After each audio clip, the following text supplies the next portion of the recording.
Okay, ladies and gentlemen, welcome to Chapter 1, A New World. The subtopics, the things we will be focusing on in this chapter and in this lecture, we look at the first Americans, Indian freedom, the expansion of Europe, contact with Europeans, the Spanish Empire, and the French and Dutch empires. If you want to look in your textbook on page 5, you'll see a list of these subtopics with some more specifics as far as more detail of what we'll be talking about in each section. And also what we want to talk about as we get started are the focus questions. As we go through each portion of this lecture, you want to keep in mind how the information that you see and hear relates to the larger thematic question. So for this first section, we're talking about what were the major patterns of Native American life in North America before Europeans arrived. So my suggestion is that as you go through the lecture and as you are taking notes in your note packet, write small phrases for what you see, or if you want to add to from what you're reading in your book, anything that's going to connect the information back to this focus question, or examples that would help answer this focus question. So you really want to be thinking about in this first section, what's Native American life like in North America before the Europeans arrived? Right? What we're looking at right now is a picture that is an engraving done by John White, and he was an English artist who spent a year on the Outer Banks of North Carolina from 1585 to 1586. He was part of an expedition that was sponsored by Sir Walter Raleigh. You can see in the picture we've got a central street that connects that is surrounded by fields of corn. This central street really connects the houses. In the lower part, you can see Native Americans dancing and taking part in a religious ceremony. All right, the first Americans to settle what eventually became the United States were very culturally diverse. They migrated by land over the Bering Strait or by sea. Some scientists will date it as far back as 60,000 years ago, up to 15,000 years ago. Some of these native peoples even reaching the southern tip of South America, perhaps even 11,000 years ago. They were facing a warming climate and hunting animals such as the woolly mammoth and great bison into extinction. These first settlers later developed agriculture, including cultivation of corn, squash, beans, that then enabled these larger civilizations to emerge. The Indian societies of the first Americas that were encountered by Europeans included civilizations with populations of several millions of people. These societies had large cities, road and irrigation systems, trade networks, and impressive architectural achievement. However, even the most developed Indian civilizations, even those located especially in South America, lacked the technologies like metal tools, machines, gunpowder, scientific knowledge that were needed for long-distance navigation. And those are the tools which allowed Europeans to conquer them and then to turn around and justify that conquest. In North America, about 3,500 years ago, we want to focus on one native culture, specifically the mound builders that had centered their community in the lower Mississippi River Valley around a series of semicircular mounds and established extensive trade networks throughout North America. For about 3,000 years in what is now northeastern Arizona, the Hopi and the Zuni and their ancestors lived in settled villages with irrigation and canal systems, and they engaged in long-distance trade as well, and becoming, after a period of decline, what the Spanish called the Pueblo Indians. The Pacific coast was also densely populated by hundreds of independent groups of natives who lived primarily by fishing and gathering food. And on the Great Plains, which is Iowa, where we are, many Indians hunted the buffalo herds, while others lived in agricultural villages. In eastern North America, hundreds of tribes from the Choctaw and Cherokee to the Chickasaw in the southeast to the Iroquois of the northeast lived by hunting, fishing, gathering, and through agriculture. And they engaged with one another in trade, diplomacy, and occasionally went to war with one another. When Europeans arrived, native peoples were tremendously diverse and differentiated by language, custom, political system, and even religious beliefs. And they did not consider themselves a single unified people. They really felt different. They did not have a common cultural or racial ethnicity. You can see on the map 1.1, this illustrates to us probable routes by which the first Americans settled in the Western Hemisphere at various times. You can see, this back to, some scientists believe as many as 60,000 years ago, how some of these groups came across the Bering Straits and settled into the North American hemisphere. Here we see a map of the Aztec capital, Tenochtitlan, and the Gulf of Mexico. This is probably produced by a Spanish conquistador and published in about 1524, an edition of the Letters of Hernan Cortez. The map shows the city's really complex system of canals, bridges, and dams, and the Great Temple is in the center. You can also see gardens and a zoo visible on the map as well. This is a modern aerial photograph of the ruins of Pueblo Bonita. This is in present-day New Mexico. You can see the rectangular structures are the foundations of dwellings, and the circular ones are kivas, or these are places of religious worship. The next picture here are the cliff dwellings in Arizona. These cliff dwellings were believed to have been created anywhere between 300 and 1300, but this photograph was taken in 1873. And this next map that I want to take a look at, and I want you to look at for a little while, really shows what the native populations of North America were like at the time of first contact with Europeans. Numerous tribes, their own languages, religious beliefs, economic and social structures, and it suggests, if you look at the key, the numerous ways of life existing at the time.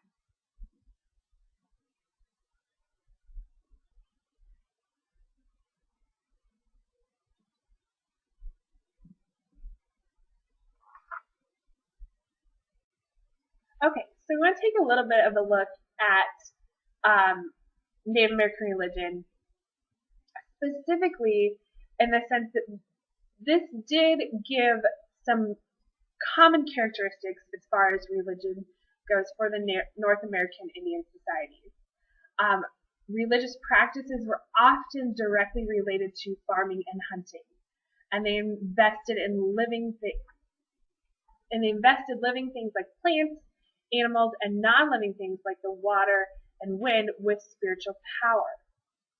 So plants, animals, water, and wind were given a spiritual identity, given spiritual significance, and this defined membership in their communities. Each Indian society respected and gave authority to those who seemed to have a spiritual or supernatural powers, while most of their religions, like those of Europe, held that a single creator was at the top of the spiritual order.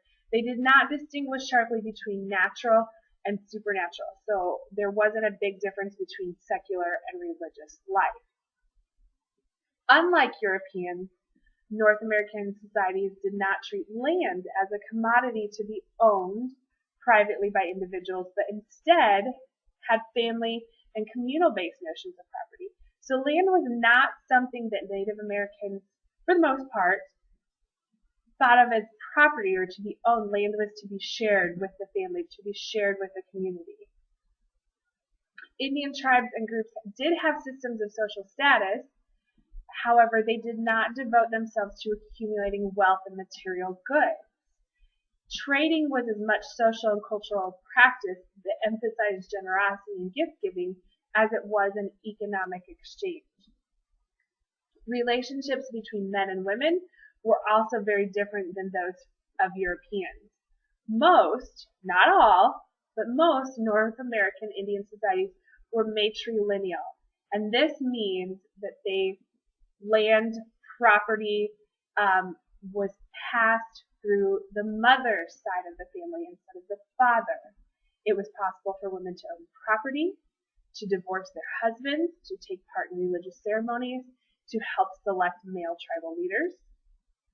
Men did assume political leadership and provided their masculinity and proved it, by engaging in hunting, agriculture, and warfare.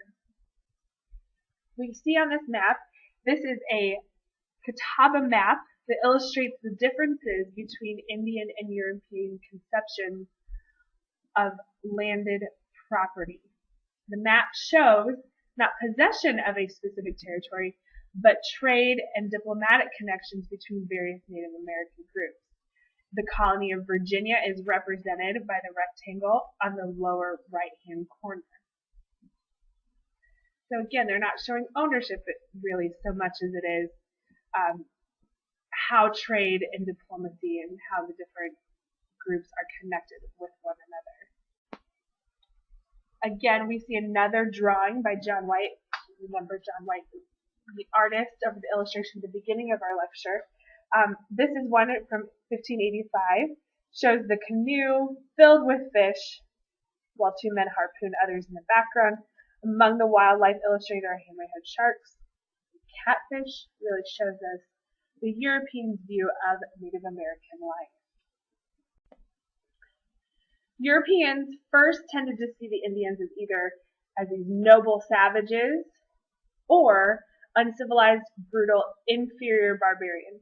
So regardless of if they respected them and saw them somewhat as equals, that would be the noble savages, or as inferior, they saw them as barbaric and uncivilized.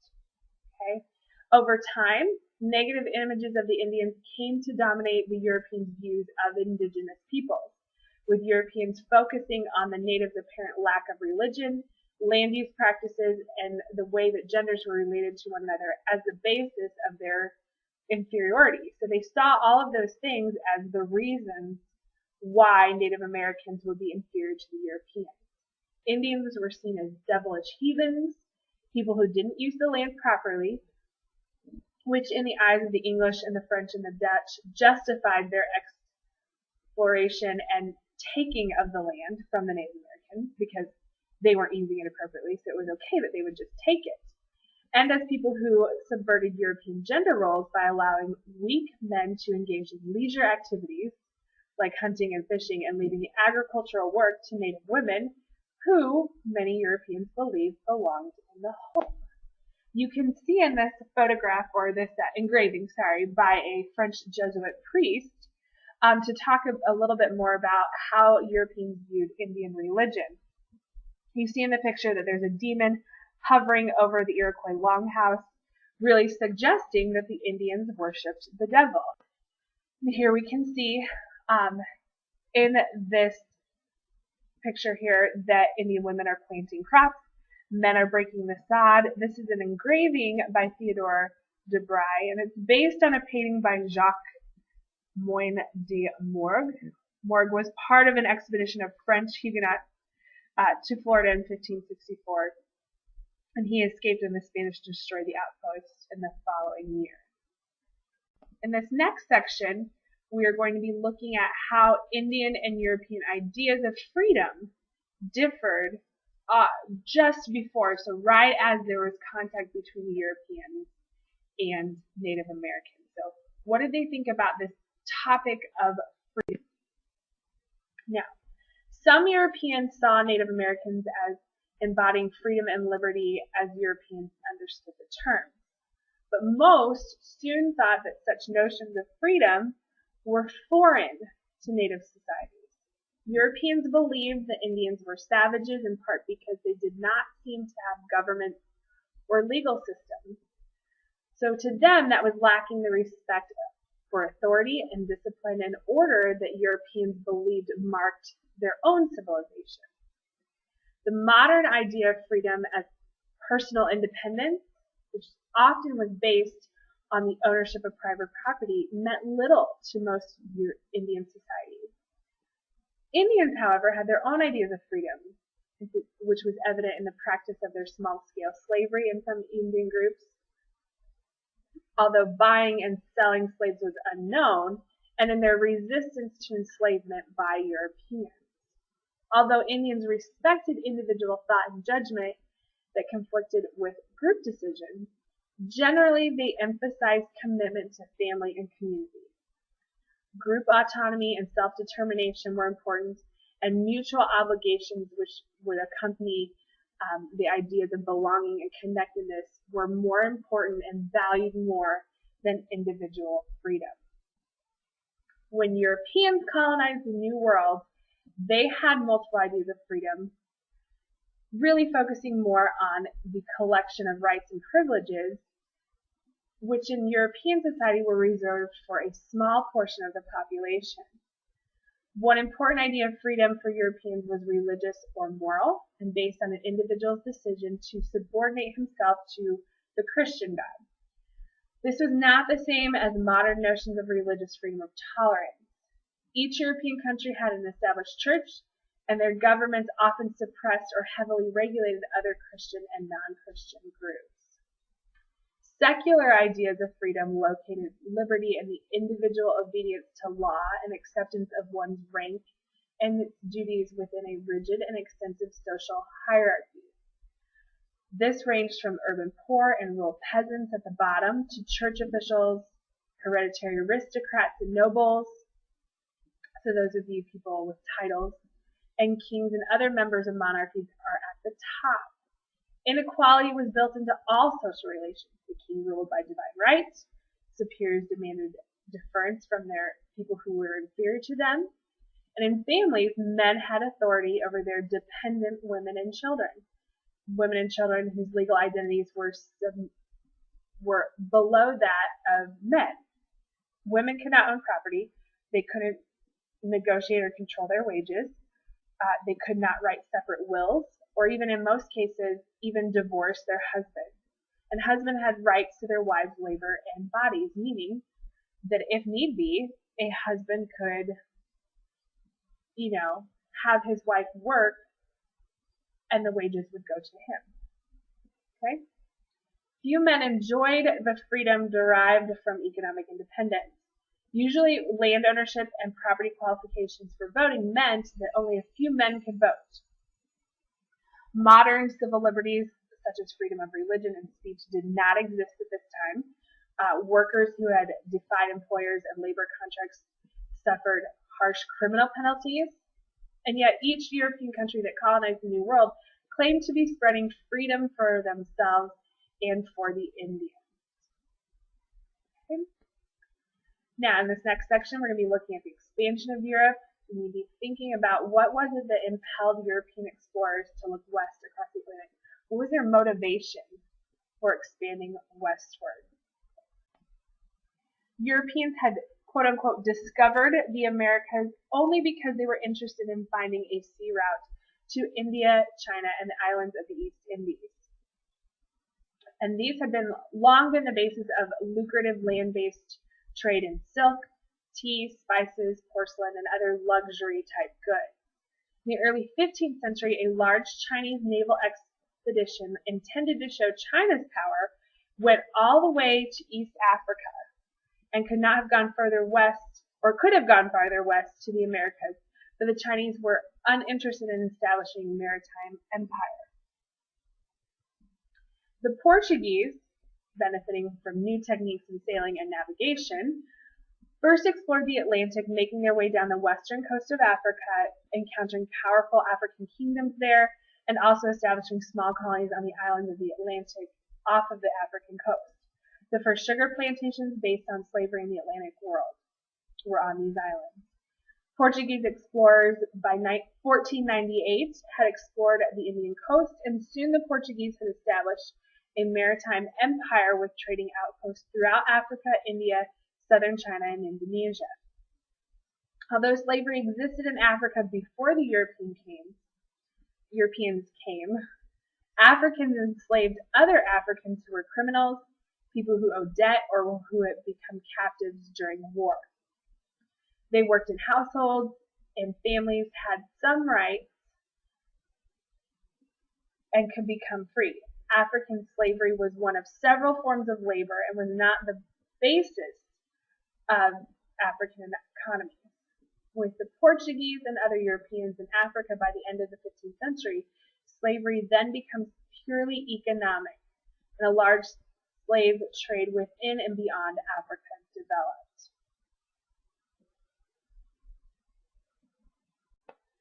You can see on this map, this is 15th century, the world known to Europeans was limited to Europe, parts of Africa and Asia. Explorers from Portugal sought to find the sea route to the east in order to circumvent the Italian city-states and Middle Eastern rulers who had controlled the overland trades. We're talking about those rulers that are in the Ottoman Empire, Persia, between Europe and where their ultimate goal of India and China and east of these was.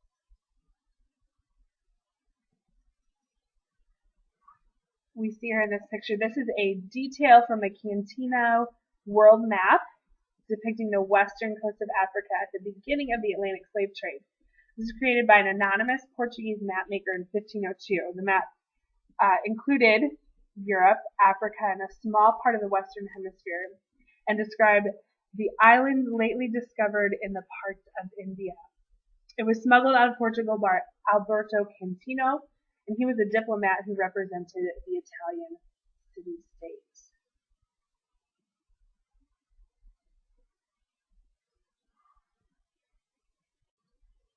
All right, next section. And you'll notice I kind of skipped over a little bit about the voyages of Columbus because we'll be talking about that more here in this next section. Talking about what really happened when the peoples of the Americas came in contact with Europeans. So we'll talk some more about Columbus here when we look at this. His voyages, remember that Columbus had sought financial support throughout Europe. Eventually, King Ferdinand and Queen Isabella of Spain were his sponsors, in 1492, when he famously sailed his 3 ships to the Americas. So now we're going to look at what happened when Columbus comes in contact and when more Europeans come in contact with the native people in the Americas.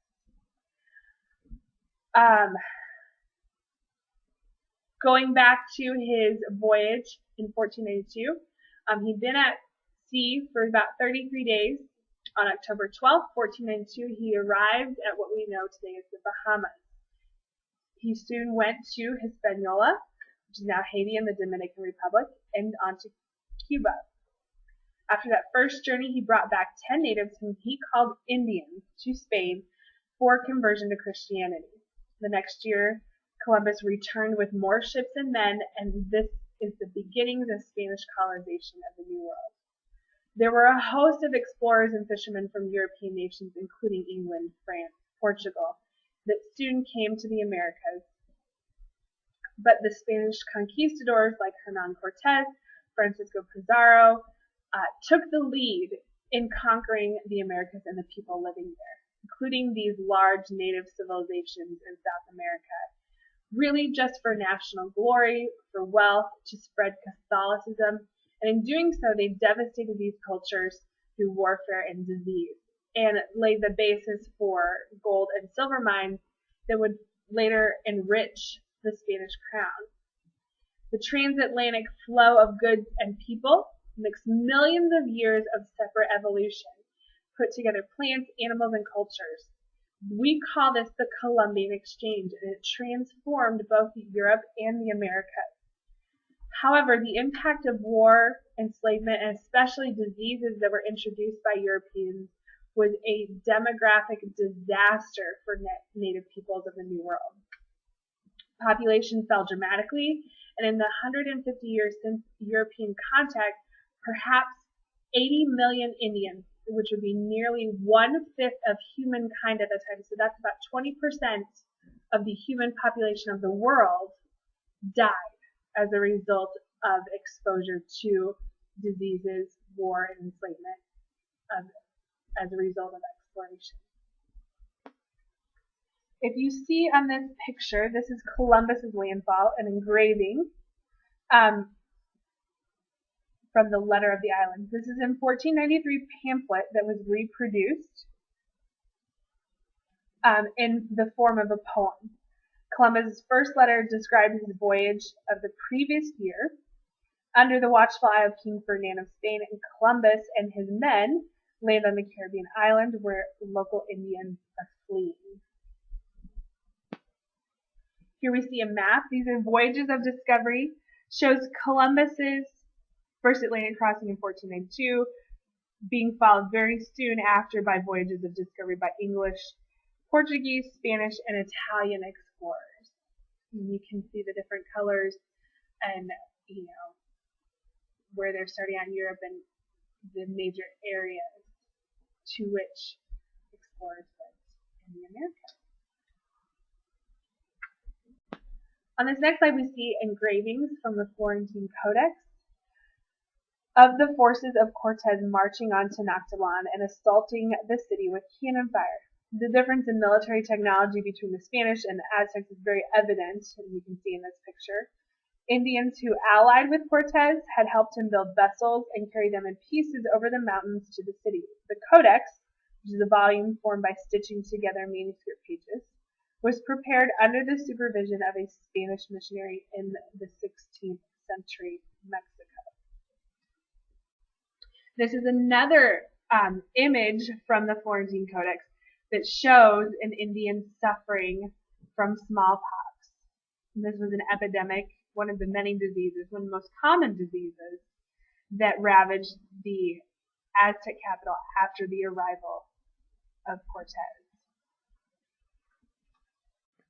Now in this next section we're going to be focusing on the Spanish Empire specifically, looking at what are the chief features of the Spanish Empire in America. By the mid-1500s, the Spanish had established an enormous global colonial empire that spanned from Europe to the Americas and Asia.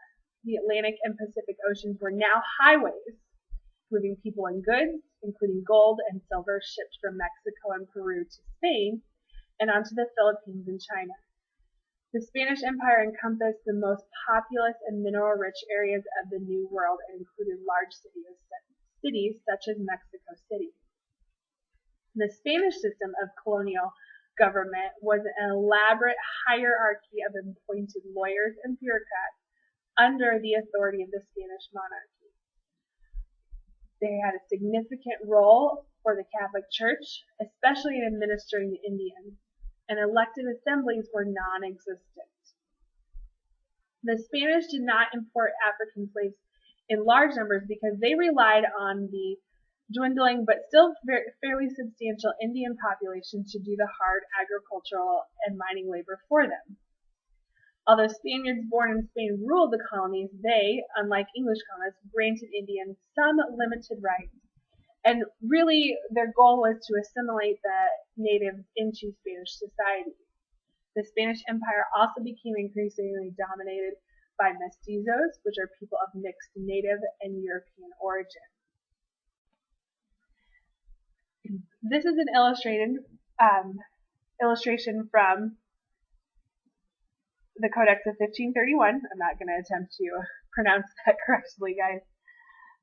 Provided products and services such as taxes to Spanish conquerors. The banner of the Virgin Mary and baby Jesus reflects the early spread of Christianity. The people near Mexico City had aided Hernan Cortez in his conquest of the Aztec Empire. So this codex was part of a successful lawsuit which endorsed by Cortez, in which Indians challenged excessive taxation by colonial officials. Here in this picture of 4 racial groups was taken from a series of paintings by an 18th century Mexican artist. It illustrates the racial mixing that took place in the Spanish Empire and some of the new vocabulary invented to describe it. The top left, it's called Offspring of a Spaniard and Indian, is a mestizo. On the top right, a Spaniard and a mestiza produce a castizo. The bottom left, the child of an Indian and a mestiza is a coyote. And in the bottom right, the child of an Indian and an African woman is a chino. Most Europeans believed in the inherent superiority of their cultures and societies over those of the Indians, and they did not question their right to conquer them. Before colonizing the New World, Europeans had fought each other in religious wars and conflicts and established a precedent for conquering other peoples and cultures based on religious and cultural notions of superiority and inferiority. The Spanish particularly embraced this mission to convert natives to Christianity, with the Protestant Reformation dividing the Catholic Church beginning in 1517. The Spanish believed that they had to convert natives to Catholicism to save them from heathenism and from Protestantism, part of their hope to assimilate the Indians and raise them to European levels of civilization. However, Spanish colonizers also saw Indians as workforce to use to extract gold, silver, and to enrich Spain, and in the process worked many of the Indians to death. The Spanish believed they were giving Indians freedom through Christian conversion, while they also exploited them to make Spaniards and the Spanish crown immensely rich.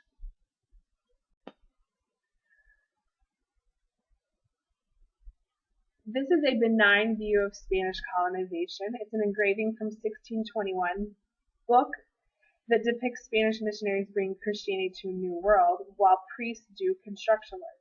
The fortified colonial town is also visible in the background.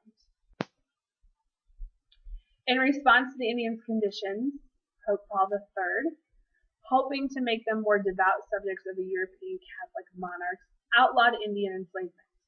And in 1542, Spain's new laws officially outlawed Indian slavery.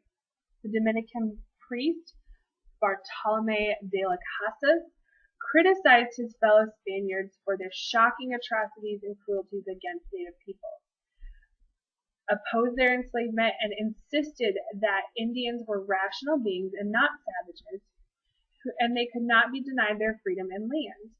Even though he suggested that the importation of African slaves might protect Indians from exploitation. Las Casas' criticism helped spread through Europe the black legend of Spain as exceptionally brutal and exploitative colonial empire. Las Casas and other Spaniards believed that colonists' cruel treatment of the natives undermined their empire's mission to convert and assimilate them. But some Spanish colonists resisted imperial reforms, including those that outlawed Indian slavery, by rebelling against the crown. In 1550, the Spanish abolished the encomienda system, in which Spanish colonists had the right to rule over conquered Indian lands and force Indians to work, and replaced it with the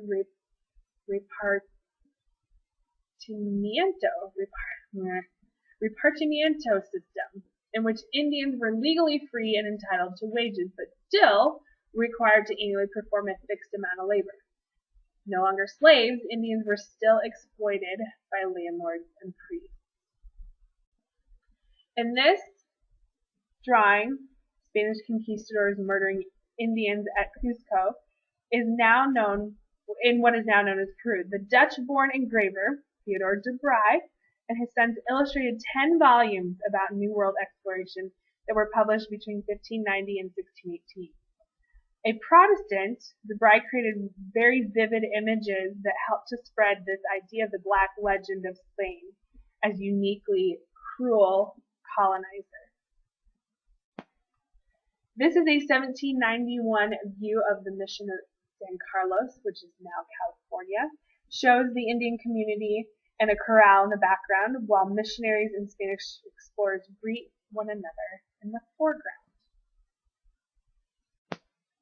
Spanish explorers that were seeking new kingdoms of gold first came to the areas that would become the United States in the early 16th century, exploring the Pacific and Gulf Coast and parts of the Americas southeast and southwest. These expeditions spread disease and devastation among Indian communities in North America.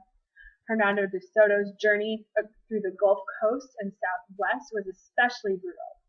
Raping, torturing, and enslaving native peoples they encountered, De Soto's men also spread fatal diseases, all of which led to the virtual disappearance of once vibrant native communities. You can see here in this first table, this is the estimated regional population of Native Americans, about 1,500.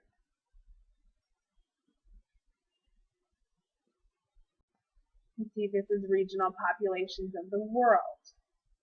Same years.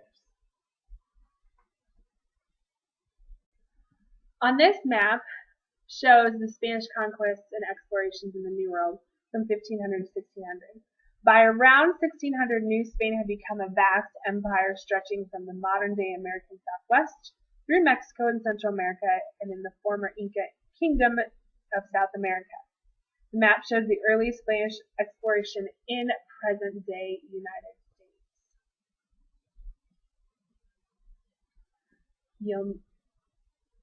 You'll notice the highlighted green and pink areas show the extent of the Incan and Aztec peoples.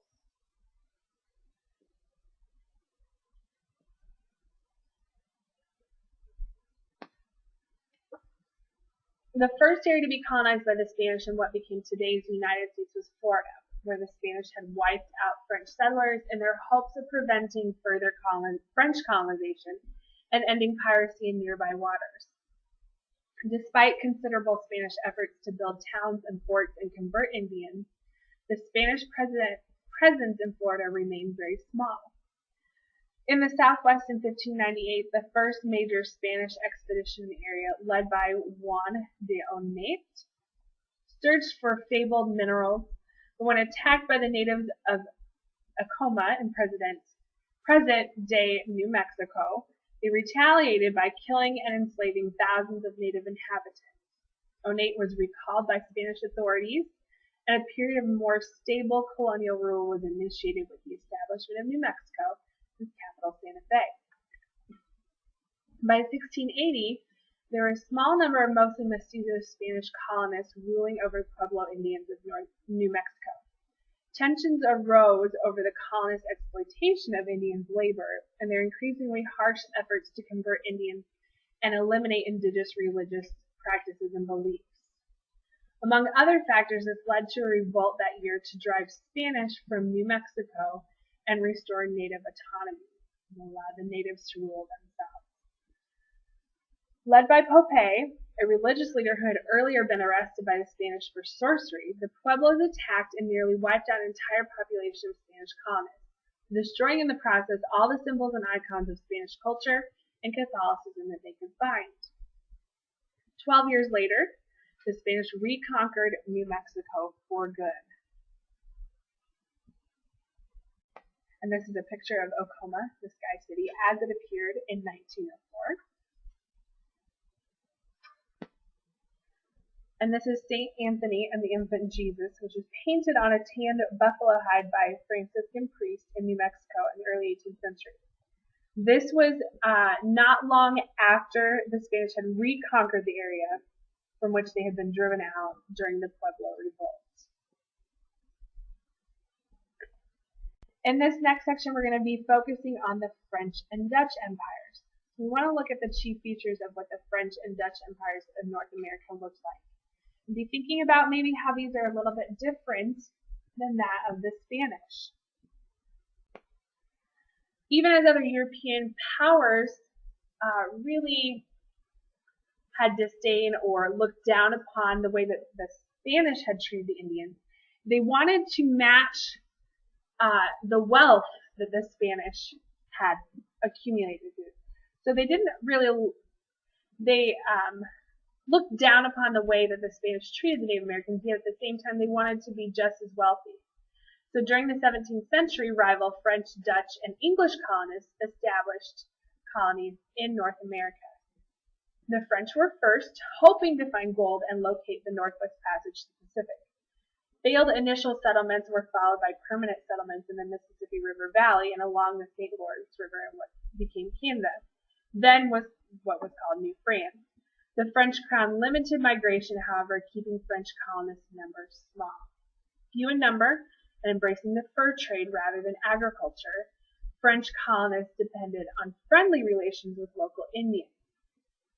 The French were not as interested in land as the English or in exploiting Indian labor as the Spanish. The French had created an elaborate military, commercial, and diplomatic connections with the natives. They created alliances with the Indians and really that were not seen anywhere else in North America as far as how good these alliances were and how durable they were. Although the French Jesuits sought to convert the Indians, the French generally were more tolerant of the Indian religions and their spiritual practices than other European colonists would be. And in kind of the middle ground of the upper Great Lakes region, the French and the Indians mixed in relative equality. They lived kind of equal to one another. However, French colonialism brought the same disease and warfare to native populations, especially as the fur trade and the introduction of European commodities intensified conflicts that had already existed between native groups, and as wars between European colonists in the continent embroiled natives allied to different European powers. As you can see in this Native American present-day Nova Scotia, this was carved by a Native American who would live in present-day Nova Scotia. Long before explorers and colonists descended in the area, residents were familiar with Europeans. One chief had acquired a French ship and traded with fishermen out to sea. Here we see a map of the New World, New France, New Netherlands, French settlements and French colonies around 1650.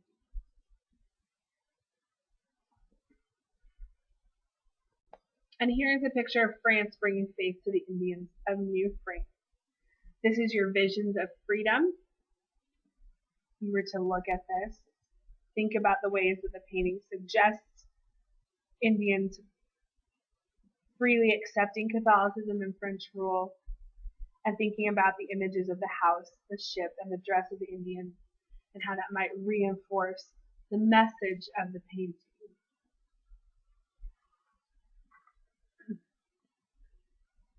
This engraving, which was in Samuel de Champlain's 1613 account of his voyages, is really the only likeness of the explorer of his time. We see Champlain wearing European armor and brandishing an advanced weapon, standing at the center of this battle between his Indian allies and the hostile Iroquois. Now we're going to take a look at the Dutch.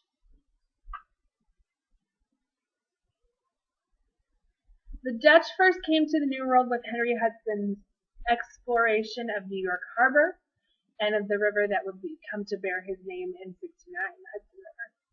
Set the stage for the establishment in 1624 of New Amsterdam, the Dutch outpost on Manhattan, which became the basis for New York. Although very small in size and population, the Netherlands was the center of a global maritime empire of trade, culture, and enlightenment, and the Dutch invented practices like joint stock companies that were critical and very important to the birth of modern capitalism. You'll see this is a picture of New Amsterdam, 1651.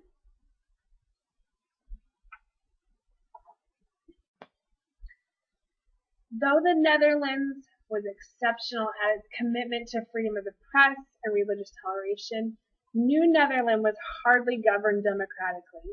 New Amsterdam was ruled by the West India Company, did not have an elected assembly or a town council common in the Netherlands at the time. Dutch slaves did have some rights. Women enjoyed more freedoms than elsewhere on the continent, and religious toleration was exceptionally broad, which led to the most religious and ethnic diversity in the North American colonies. New Netherland attracted a diverse array of settlers from different areas of the world. And of course, that included the practice of a variety of religions. The Dutch were more tolerant of other religions than other colonial communities in other areas of America, but it's important to note that the official religion both of Holland and New Netherland was the Dutch Reformed Church. Thus, while being more tolerant of religious diversity, New Netherland was not devoid of conflict over religion. Restrictions on openly practicing other religions besides that of the Dutch Reformed Church were denied by government officials. In some instances, those who protested the restrictions were arrested for defiance. The West India Company gradually loosened its control over New Netherland and offered incentives for settlement, including large estates for patrons, which are shareholders who agreed to transport tenants for agricultural labor. Several patrons established large estates where they ruled autocratically over their tenants, leading to rebellions in the 18th century as freehold tenure became common. Despite the best efforts of its rulers to attract settlers, however, New Netherland remained tiny outposts in a global Dutch empire. The Protestant Dutch, interested in trade rather than conquest and having recently liberated themselves from Spanish rule over the Netherlands, generally identified with the Indians as fellow victims of Spanish and Catholic oppression. They recognized Indian sovereignty over the land, forbid Dutch settlement until legal title to the land had been purchased from the Indians, but the Dutch required tribes to pay them, and Dutch settlers oftentimes provoked conflict with local Indians. This is the seal of New Netherland, which was adopted by the Dutch West India Company in 1630. It suggests the centrality of the fur trade to the colony's prospects. Surrounding the beaver, in the middle, is wampum, a string of beads that were used by Indians in religious rituals and as currency. And this is a map of the Western Hemisphere published in Antwerp in 1592, which was then ruled by Spain and now part of Belgium. Shows North America divided between New France and New Spain. This is before the coming of the English.